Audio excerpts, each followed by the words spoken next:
you would in real life to say hello to people. Welcome to the East Suffolk Council Quality of Place Awards. I'm Councillor David Ritchie, the Cabinet Member for Planning and Coastal Management and one of the judges. So first of all, a little bit of housekeeping. It's the second time that we've had the awards online. And as we said in the preamble, I think we all hope that we'll get back into the real world next time, and we certainly should do. I think this should be the last time we're online. If there are any technical difficulties, just please bear with us. Just keep patient and we'll sort it out. It went very well last time. We had one or two little glitches, but nothing to worry us. It's important that we all keep our microphones on mute unless we're speaking. Also be aware that after the ceremony, a recording will be uploaded onto YouTube and be available to all if you search YouTube for the East Suffolk YouTube channel. It's the third time I've been involved, and it is one of the most enjoyable things I do as a councillor. I always learn a lot from my fellow judges, and I learn an enormous amount looking at all the entries. I feel a bit of a fraud this time because I was ill and I didn't attend the site visits. I really did miss out. I'm very grateful to Councillor Tony Cooper, who went in my place. Tony is the Assistant Cabinet Member for Planning and Coastal Management at East Suffolk Council. We have the same 4 categories as usual: community, landscape, conservation and design. We also have a new green commendation. We have had high quality entries in most of the categories, with, as is often the case, the design category being the most hotly contested. My fellow judges are all very experienced and highly professional. This year they are Pat Shepherd, Garden and Landscape Design Specialist, John Saggers from the Woodbridge Society, Tony Redman, Historic Buildings Consultant, and Howard Nash, Architect. After a constructive discussion and with very little disagreement, we drew up the shortlist. There were then 2 days of site visits, and of course Councillor Tony Cooper took my place as the local authority judge. So Tony, if you'd like to introduce yourself and say a few words about the site visits, please. Thank you, David. As David just stated, I'm the Assistant Cabinet Member for Planning and Coastal Management, in other words, David's sidekick. Firstly, I'd like to thank Caroline for all the hard work she did in trying to control the 4 of us, because I think she had quite a task there. Not and at I'd all. like to thank the judges, which is Howard Nash, Patricia Shepherd, Tony Redman and John Saggers. And I found it very interesting and understanding exactly how they go about and how they look at the aspect of buildings. Being on the other side where we look at plan permission, that was very nice to hear how the judges looked at buildings and how they interpreted the way it's been built and the quality of build. So I'd just like to thank them for the information they gave me, and I look forward to hearing from the people who have been awarded the merits of their work, shall I say. Thank you, David. Thank you very much. Thank you very much, Tony. And I think 2 people have already been mentioned. It'd be nice if they introduced themselves. Lisa Mills, who is the person who set everything up behind the scenes and did it very well last year as well, made all the arrangements. Lisa. Hello there. Yes, hi, Lisa Mills. Thank you very much, David, and thank you all the judges for all your hard work this year, and well done to everybody that got through and got highly commended, and obviously the winners. So well done. I'm looking forward to today. Great. And of course, Caroline Eperman, who's one of the conservation officers in the design and conservation team. She's been leading on the Quality of Place Awards this year. And as with last year, she will be putting the slides up. Caroline, if you'd like to introduce yourself, please. Hello, I'm Caroline Eperman, one of the design and conservation officers. I'm very happy to have been able to help out with organizing the awards this year, and it's like Tony says, it is really nice to see projects after they've been completed. I also don't get a lot of chance to see those usually, so it's very much I had a great time. Oh, good. Thank you. Then I've got a sad duty. Many of you will already be aware of the sad death of John Lamont. John Lamont, for many years, lent his expertise and knowledge to the Quality of Place Awards as a design judge. He was immensely knowledgeable. He was very good company. He enjoyed a heated discussion. Occasionally, he was opinionated, but he was such good company, and he was somebody you could learn from. I mean, he shared his expertise. John sadly died after a long illness with cancer, but I was so impressed last year and the year before, knowing that he was already ill, that he just kept going and gave of his best. So John Lamont, he will be sadly missed. And I just have one brief mention before we get going, and that is that this time there are no winners in the landscape category.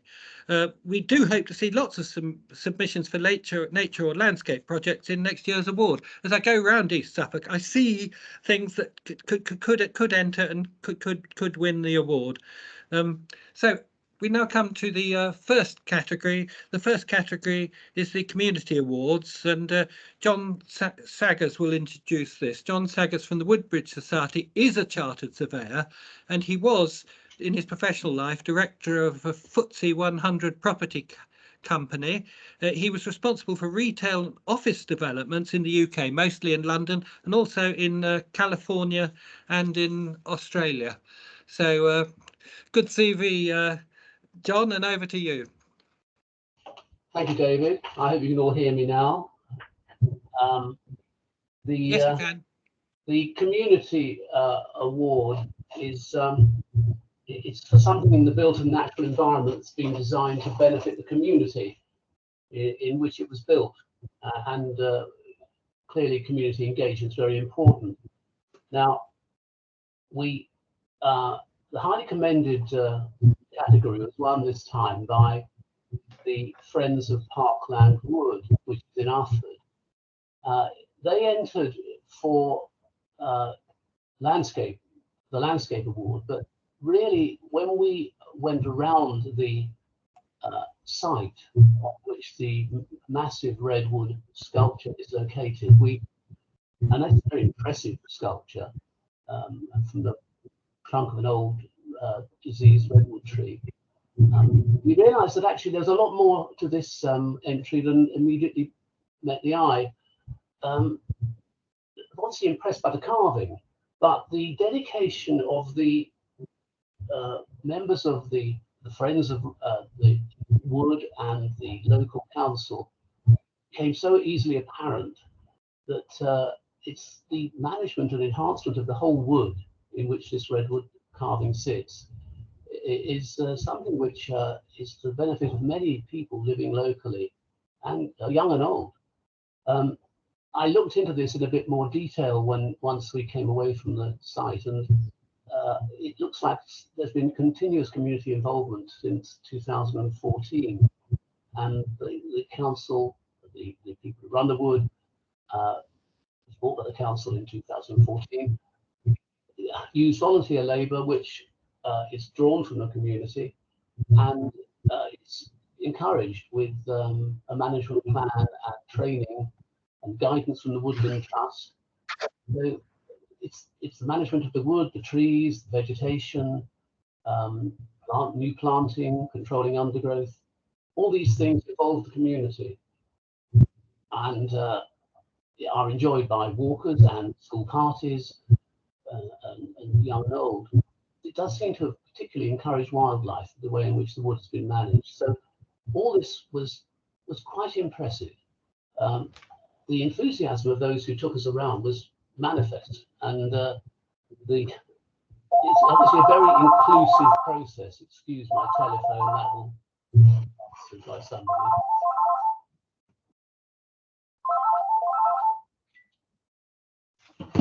Sorry about that. That'll go on the YouTube as well, won't it? It'll be fun. But anyway, the various initiatives which have been put in place in respect of this woodland seem to demonstrate a huge depth of effort. And for that reason, we felt that the highly commended award should be made to reflect all this effort. There it is. So congratulations to the Friends of Parkland Wood. And I think we have here Jane Hawthorne, who is involved very much with the chair of the Friends of Parklands Wood. And she might like to say a few words on this. Over to you, Jane, if you're happy with that.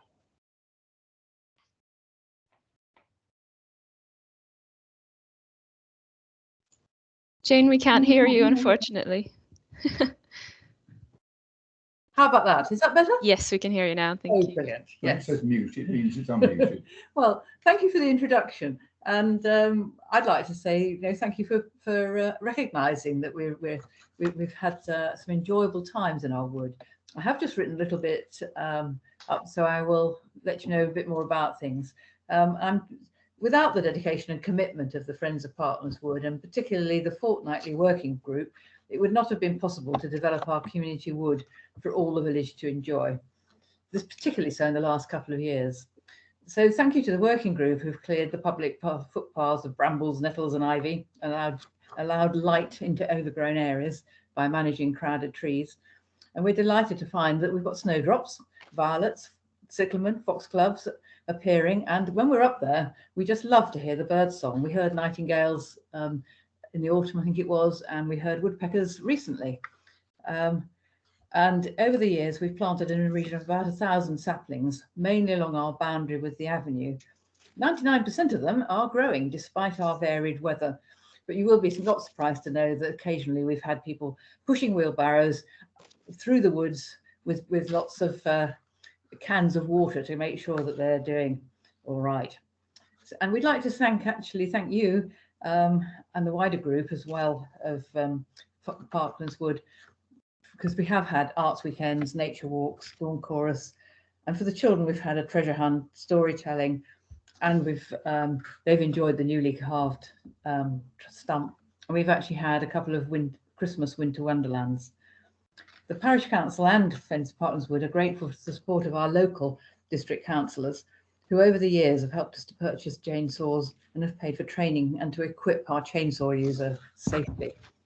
The Friends of Parklands Wood also won a grant from the Green Print Forum to fund the information board that you saw earlier, one of them, which was lovely. And then later on, after we'd had the redwood had to come down, we actually applied for and were awarded a lottery grant, which meant that we had a year's management of the woods. And we did another information board, which you can see there, about what happened during the woods in World War II. That also, thank heaven, paid for the creation of our carving, which is, you can see from the other pictures. Arnie Barton is amazingly talented young man who wields a chainsaw, anything up to huge to tiny, to create the animals that we have. You can see some of them there. So we've been incredibly fortunate, and we're thrilled with the result of that. So next month, we're looking forward to planting the oak tree to celebrate the Queen's 70 years on the throne. And thank you to the organisation and the East Suffolk, I think, who's provided those for us. And we're also going to plant a copper beech and a holm oak and another 130 saplings. And we just hope that future generations will continue to enjoy Parklands Wood in Ufford. Thank you. Thank you very much, Jane. That's saying much more than I could about what you've done and what you're doing. So congratulations on the award. Thank Takes you. us on to the winner of the Community Award, which is 10 Church Street, Framlingham. That entry was for 2 categories, building conservation and community. The applicants described the entry as the creative reinvention of a late Georgian townhouse, which is John, you're going a little bit quiet. I'll speak up if I need to. Thank you. And whilst I'm saying that, there are 2 people unmuted. That's Brian Howard and Maureen Davis. If you could go on mute, please. Thank you. Okay. Oh, back to you, John. Right, thank you. The two architects who bought the building in 2019 immediately got involved with the local community in Framlingham to find out what people thought should be done with the property.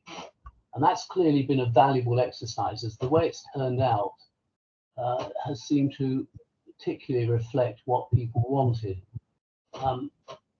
The fabric has been conserved and repaired and altered in places. So in respect of the Conservation Award, I don't think we felt it was quite hit the mark, but it was obvious that the use by the community in various ways really merited this award.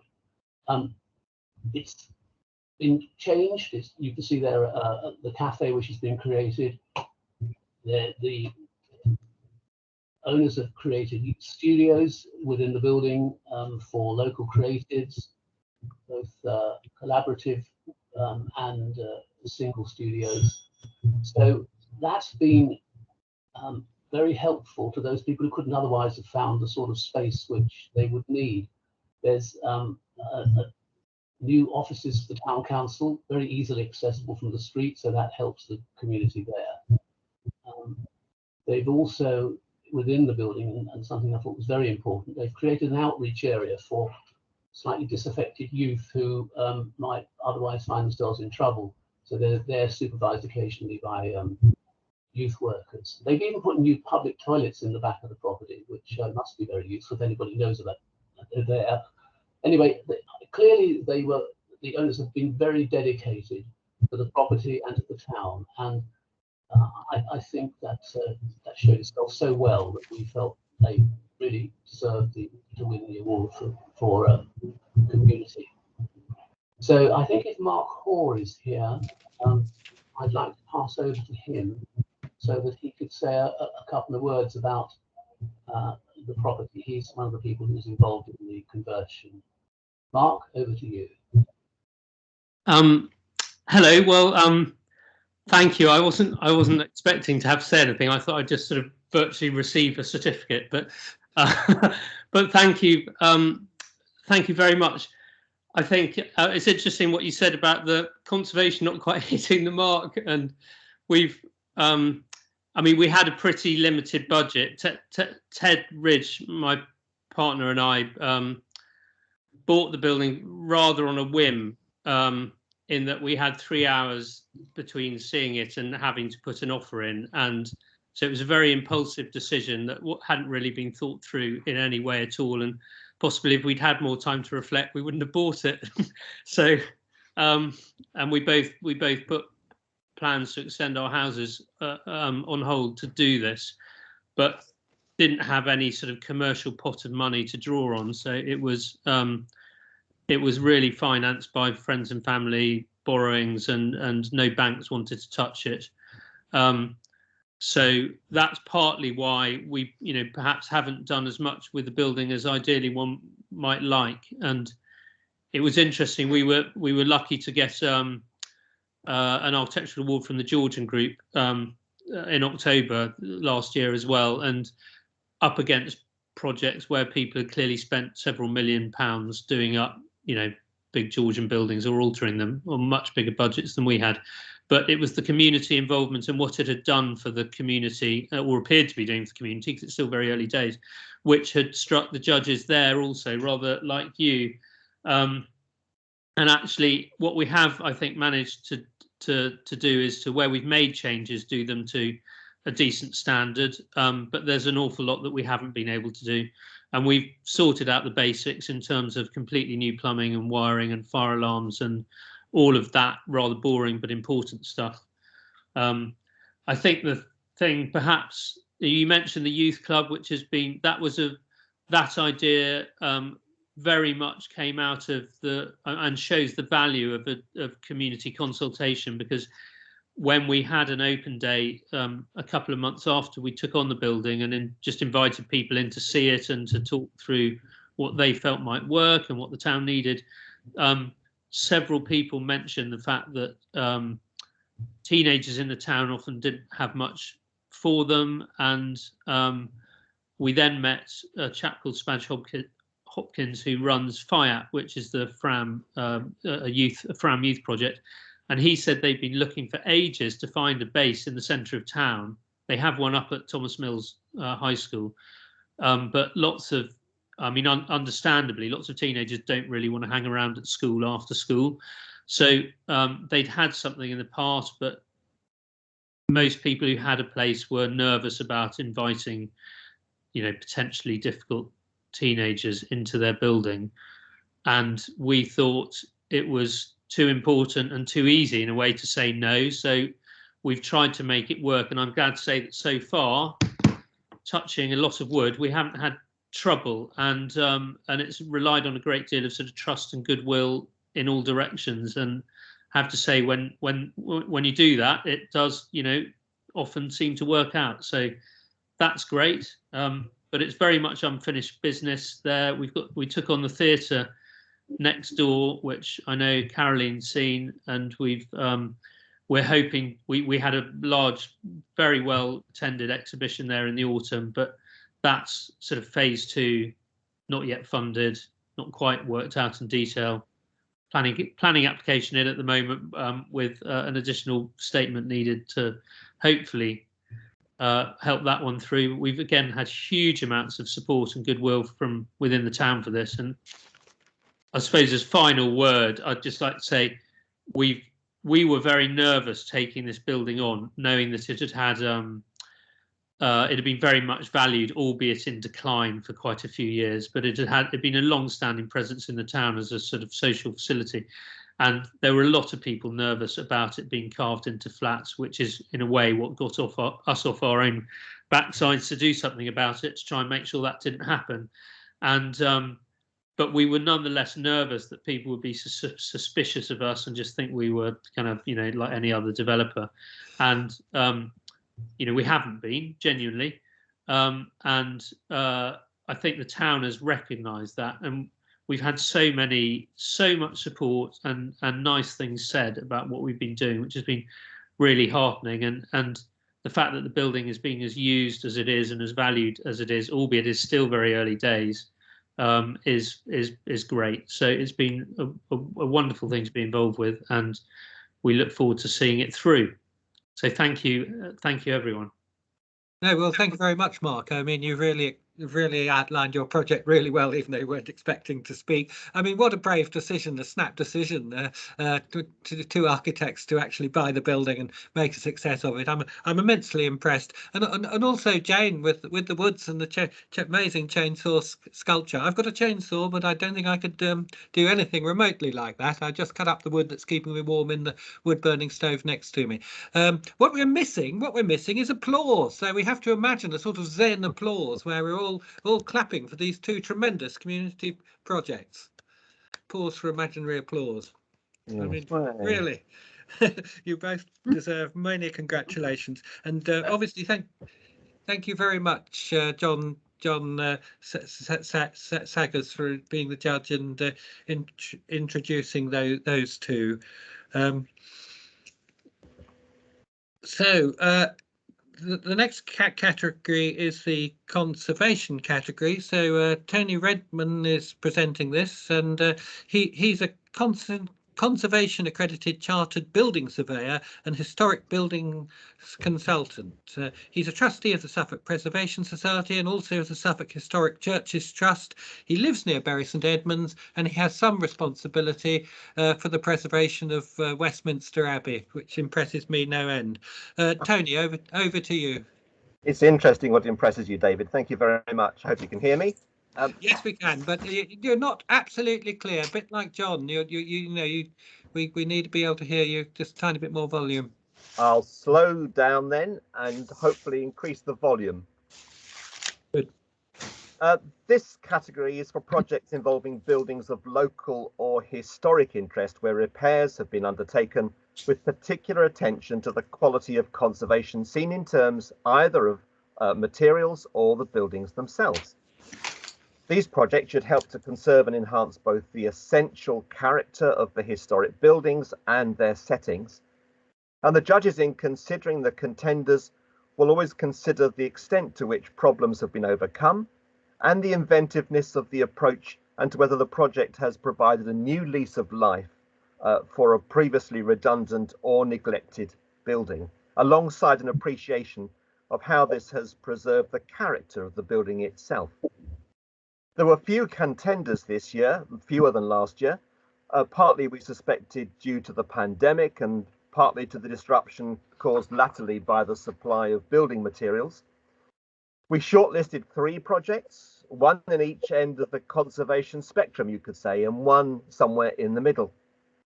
In Framlingham, as you've just heard, we visited 10C Church Street. We were very impressed by what we saw, and the architect-led conservation of the house into offices and a multi-purpose community hub was very commendable, and that's obviously been commended in the community section. We were very impressed with the community aspects of the project and noted that the group of buildings with important streetscape value have been saved. But we weren't convinced that the project contained sufficient pure conservation to merit an award under this heading. In Woodbridge, we observed the work undertaken to Minstrel Cottage, 18 Cumberland Street, which largely involved the repair and re-rendering of the front elevation to a mid-terrace former labourer's house. There was clear evidence of the use of appropriate materials, including lime render and lime wash on the outside of the timber frame property, but sadly no written or photographic evidence to show either the extent of repairs necessary to the structural timber frame beneath, nor the philosophical approach which went into determining how much to retain and how much to replace.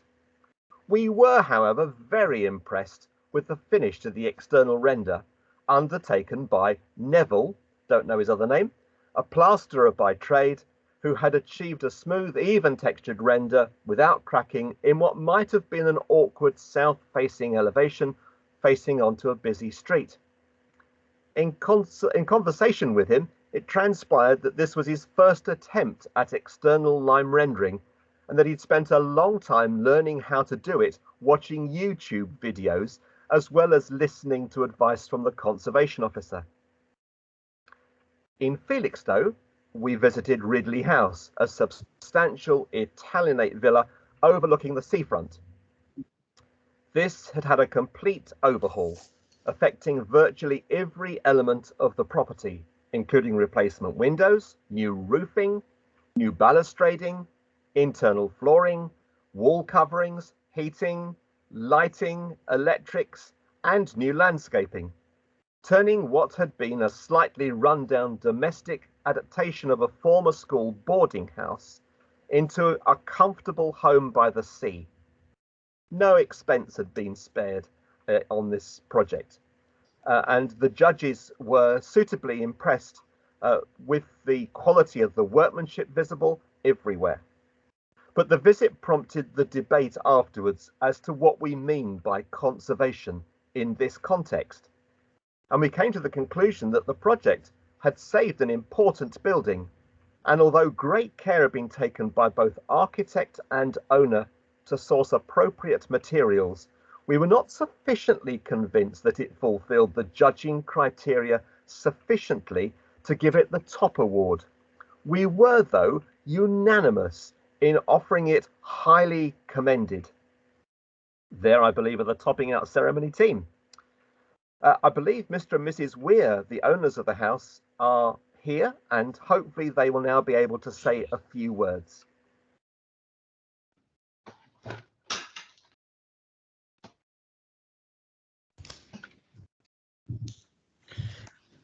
Hi everybody, good afternoon. Can you see and hear me okay?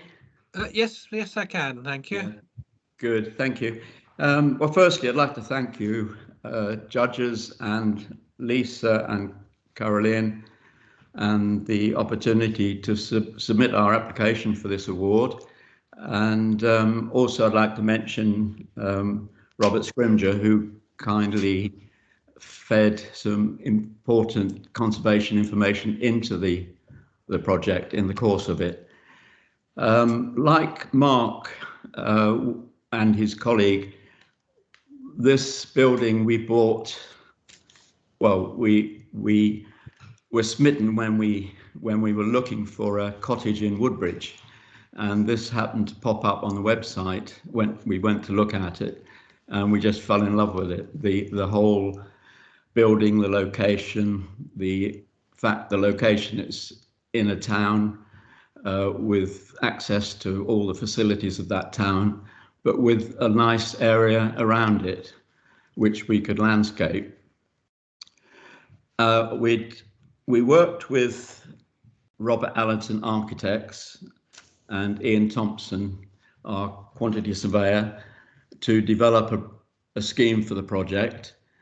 And we then went out to bid locally, and we selected SEH French to undertake the project. And we have to say that it was a joyful project over a period of somewhat over 2 years, because we were such a good integrated team. And that went on during the phase, part of the phase of it was during the COVID shutdown, lockdown, and everybody worked really well and efficiently throughout that project. And I think we lost only 3 weeks when we had to clear site due to government regulations. So we were very privileged to be able to work on such an interesting and challenging project over a 2-year period in that very difficult situation for our society. We are now living in the house. We've been here a year now, and we really do enjoy it. Our family enjoys it and our friends enjoy it. So we're very pleased that we've completed the project when the industry is now in a very difficult situation.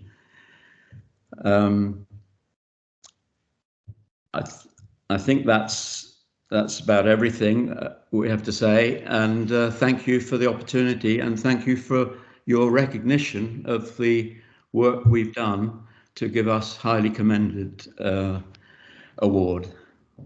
Thank you. Thank you very much, Mr. Weir. I mean, what a brave project to take on. It's so extensive and so successful. So I think we have some more applause that can't really be heard except for my delicate clapping. Yes, yes, they call that jazz hands, don't they? Some daft. Thanks very much indeed. Thank you. We shouldn't actually clap. We should have jazz hands, because it's unfair on deaf people to do clapping. That was some time ago, but many congratulations, and thank you very much, Tony Redman, for your work on that. Yes, thank you, Tony. So I now introduce Howard Nash, the design judge, and Howard is an architect with a local and a national reputation. He's presently director of Nash Baker Architects and a partner in Bovell Interiors. Interestingly, the first project he built in Suffolk in 1977 was a sheltered housing complex of 30 warden-assisted flats for the elderly on a site next door to the newly designed Debenham Conservation Area. Other projects he's undertaken in Suffolk were Aspin House, Orford, a new masted timber-framed house, and that was winner of a Daily Telegraph Design Award in 2005. Old Hall in Orford, a refurbishment of a 16th century hall house with a crown post roof, winner of a REBA Craftsmanship Award in 2007. The Brick House in Broad Street, Orford, a new house of contemporary design, shortlisted for a REBA Regional Award and highly commended in the Quality of Place Awards for 2015. And also Church Farmhouse, Sudbourne, alterations and refurbishment of a listed Jacobean farmhouse, and that was winner of the Quality of Place Awards Conservation Awards in 2017. I first met Howard last year when we were going out on site visits. We came to a site visit, and John Lamont had somebody else with him who he introduced as his driver. John wasn't driving at the time, but he said, my driver's also an architect. And I have to say, Howard gave some useful input unofficially into last year's Quality of Place Awards. So a warm welcome to you, Howard. Oh, thank you, David. That's very kind of you to say all that. I've much enjoyed myself one way and another with Quality of Place Awards, but in terms of previous events and in terms of last year's awards, and again this year. The design category is for new buildings or extensions, and the judges consider the originality of the design, the overall architectural effect and quality, and the building's relationship to its context. Despite COVID's impact on construction, there was a good selection of high quality entries this year, from which the judges shortlisted 4 schemes for site visits. We were unanimous that the Glass House in Aldringham should win the design award. But that's not to say the other schemes we visited did not also have very considerable design merit. After some debate, we decided to grant highly commended awards to both Crossbar in Aldborough and the Garden Annex at Westwood in Walberswick. The 4th scheme we visited was Orchard Cottage, Dallinghu, which we enjoyed seeing very much and thought was an interesting and sympathetic scheme of alterations and extensions to a small rural cottage, and that to that extent certainly worthy of mention. So turning to the first of the commendations, which is Cross Barn in Aldborough, where the architects were Beach Architects. This project involved alterations and extensions to an existing building in Wentworth Road in Aldborough Conservation Area. It was a very small existing building, not listed or historic, originally built to store casks of beer for the nearby pub, before being subsequently converted into an undistinguished and rather cramped low-ceilinged cottage. The present owners and their architects have imaginatively remodelled the building by raising its roof and extending it to the rear. The front door and staircase have been moved and the internal spaces completely replanned. The living areas are now open plan and relocated on the first floor, where they have vaulted ceilings and access to a small roof garden. The design contains many lively and delightful architectural details, including a new porch entered via the archway beside the building and formed from a wave of curved and corbelled brickwork. Across the small first floor roof garden, there is then a small but separate, cleverly shaped 2-storey guest wing. The scheme is a successful architectural invention which has given added visual interest to the building itself and to the street scene in this part of Aldborough. So this is why we decided to grant a highly commended award to Beach Architects. So congratulations, Craig Beach, and your practice on this achievement. And Craig, I know you're here, so perhaps you could say a few words. Yes, thank you very much for the award.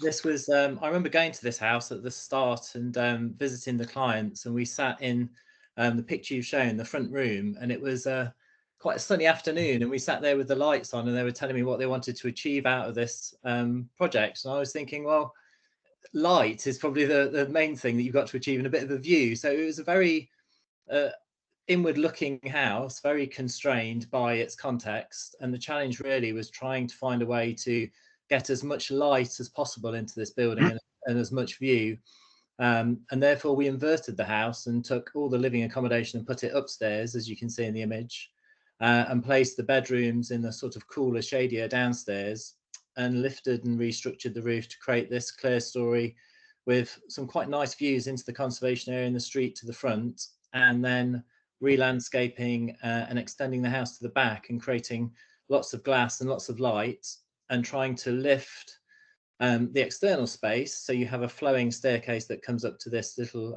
roof terrace, rather than the kind of concrete courtyard where you can see the planter before.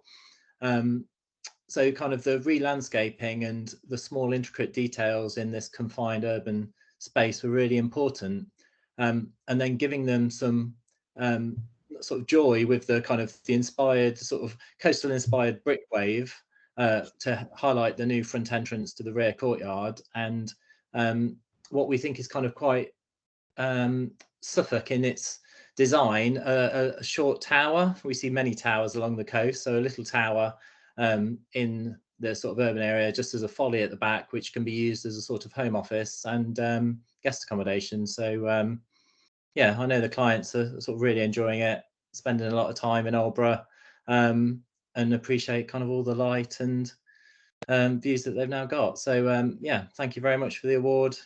Much appreciated. Yeah.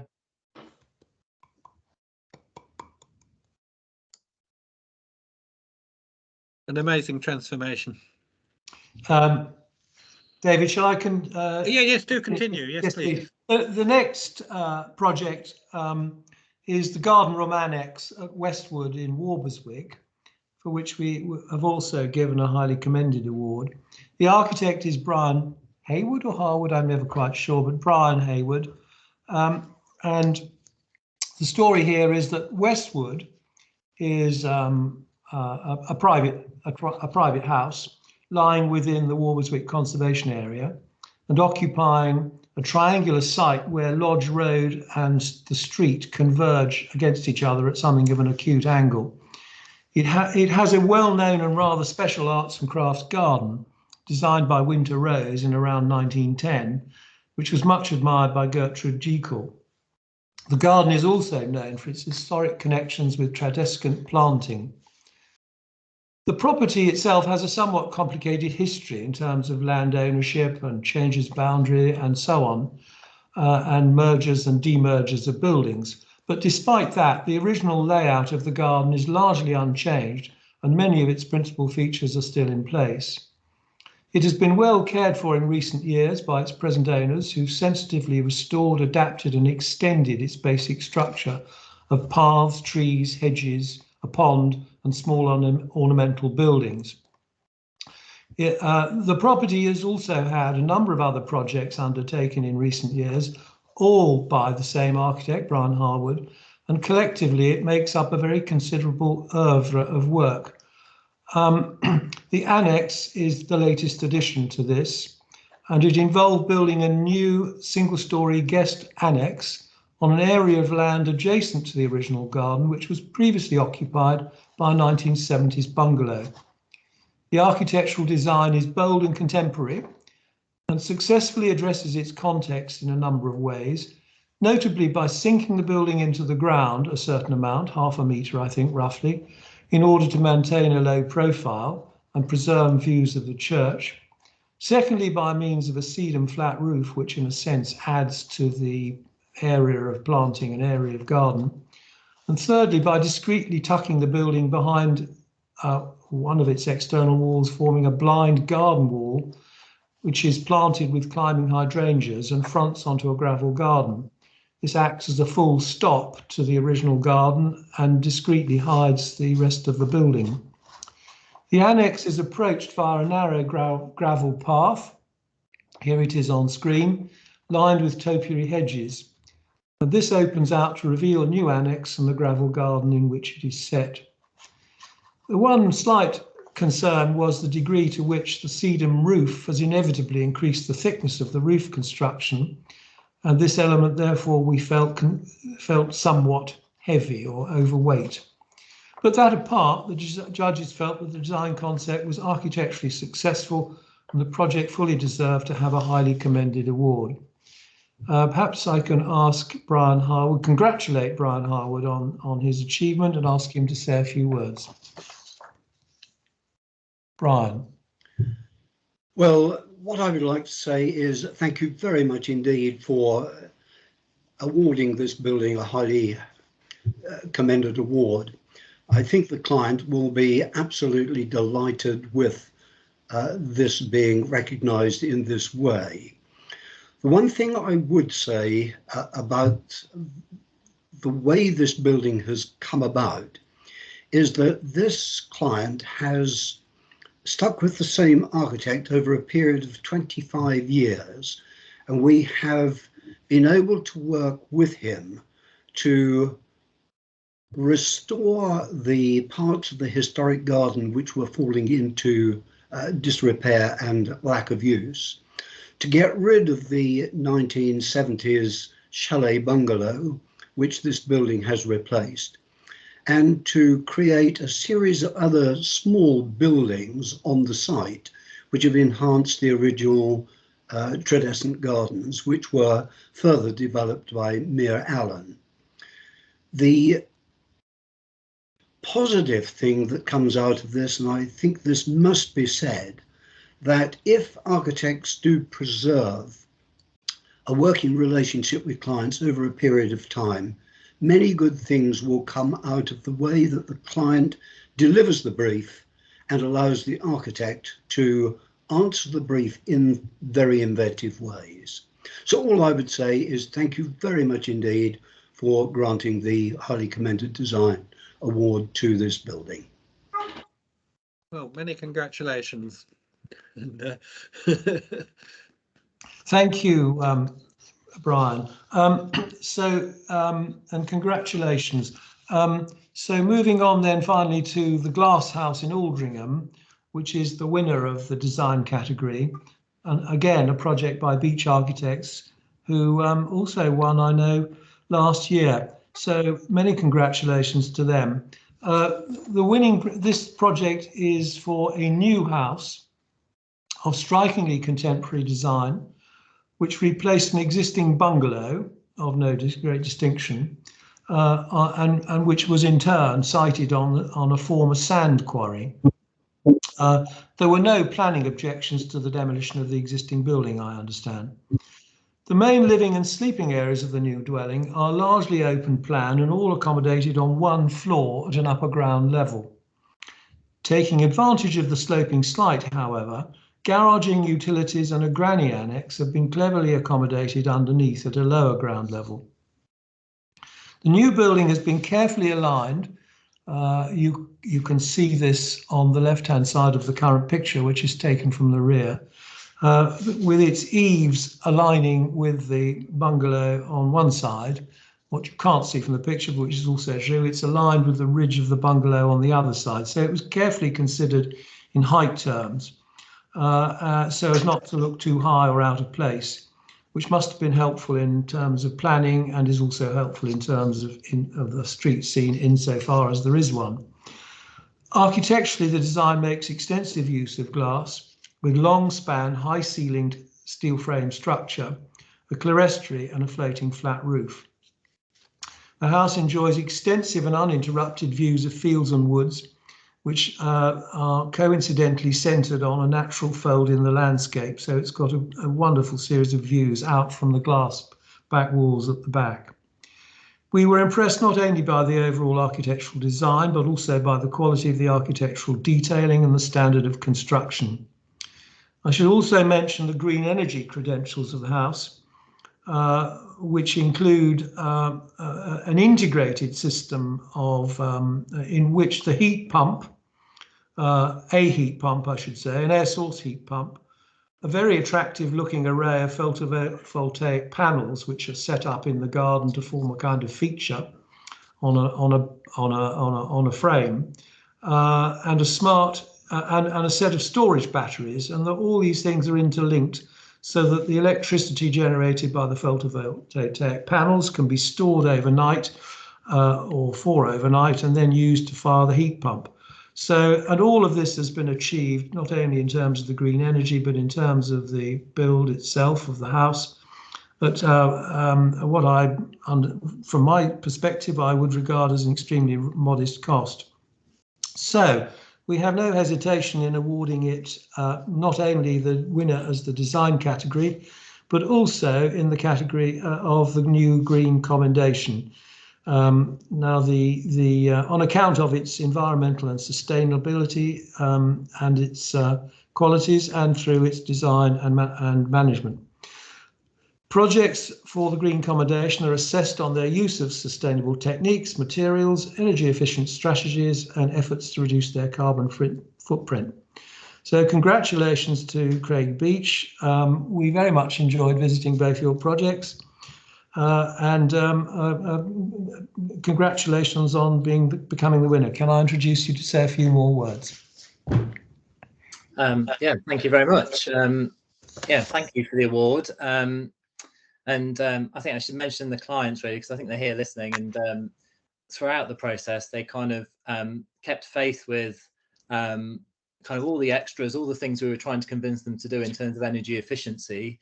And they didn't really need that much convincing, to be honest, but things like mechanical ventilation, heat recovery, air source heat pumps, the photovoltaics, the battery storage, and the way all these things link together, as well as sort of details of the house, the big oversailing rear roof to shade the glazing to prevent that just overheating as the sun comes round in the afternoons.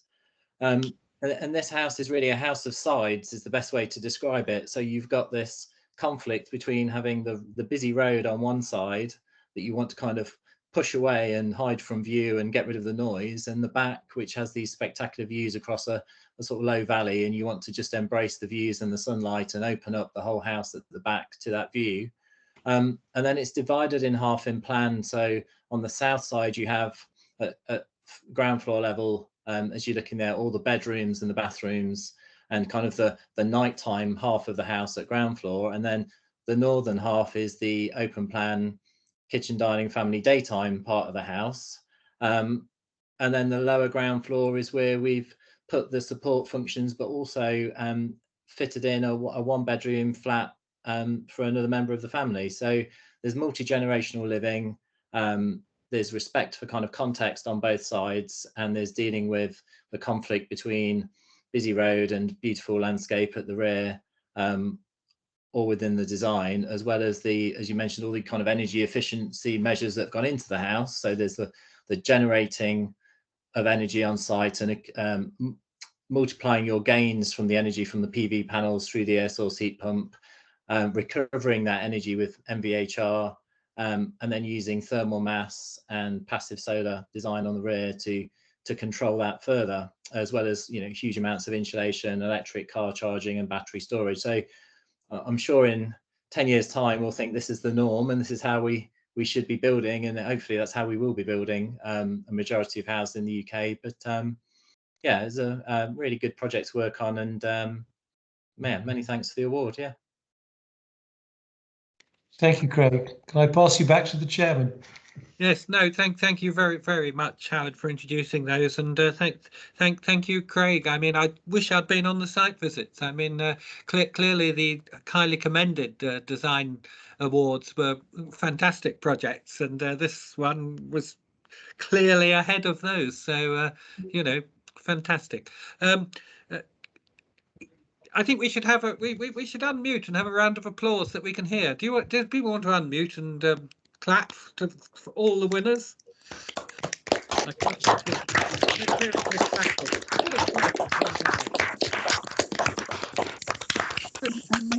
Well done, well done. It's been fantastic. I wondered, Pat Shepherd, you're the other judge who hasn't had a speaking role because we didn't have a winner in the landscape category. Would you like? No one said you would, but would you like to say just a few words about judging this time? Well, it's been great fun, but I'm really sorry there was nothing for me to judge, so to speak. So I'm looking forward to next year. We'll have to prod people to enter.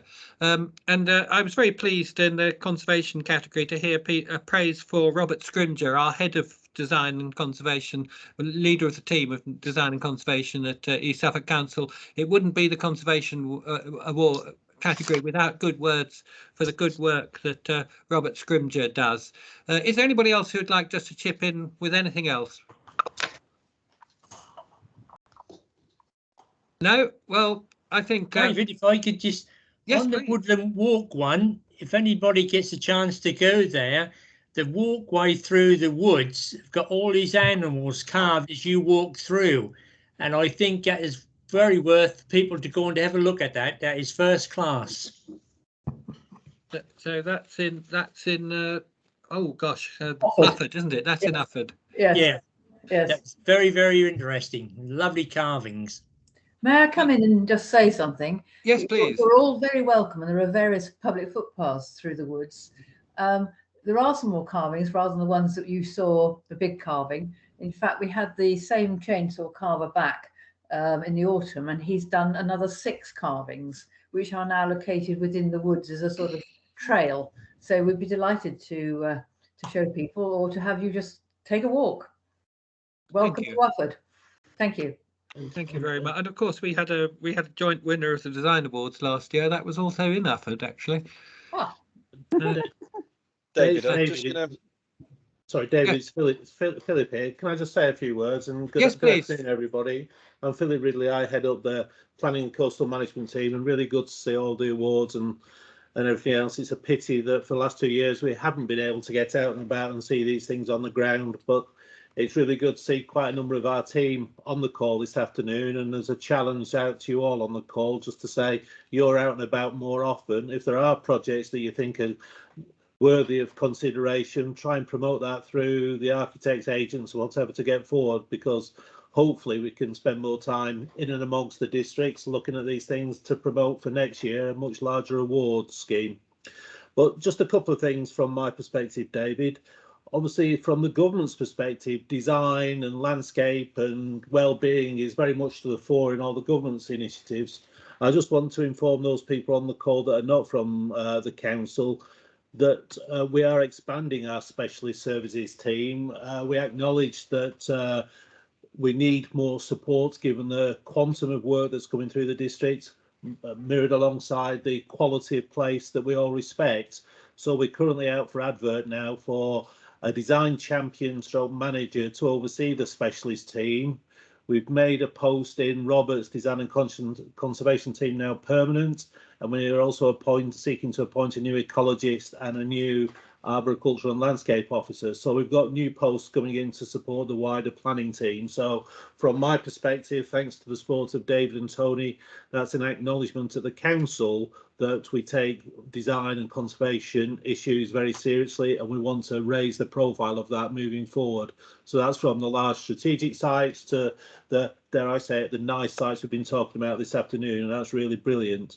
So hopefully the next few months we'll have some new people on board to work with and alongside Caroline and everybody else in the design and conservation team, and Nick and Fiona and James in the arboricultural, landscape and ecological section.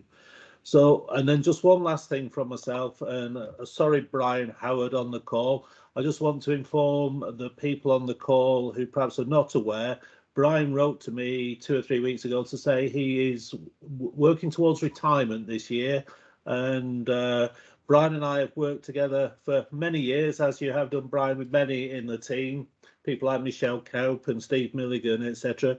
It's been great working with you.